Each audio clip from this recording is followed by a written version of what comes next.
Hey guys, in this video, we're going to take a look at how you can set your always on display screen to show vertically on the edge of the screen on the Samsung Galaxy S22 series.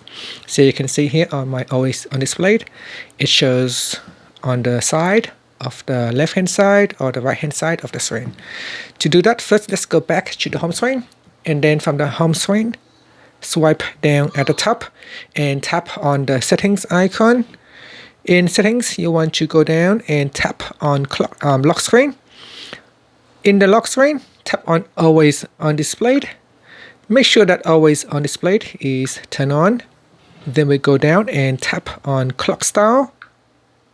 Next, tap on the more button. Then in here, you want to choose this icon right here. It shows the vertical display.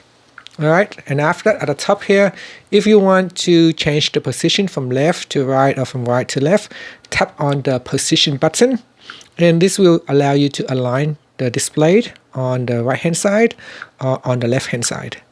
And then after that, press on the back button, then tap on done. Now you can also change the color of your always on display. Then tap on the done button, and that's it. Now tap on the home button to return back to the home screen. Thank you for watching this video. Please subscribe to my channel for more videos.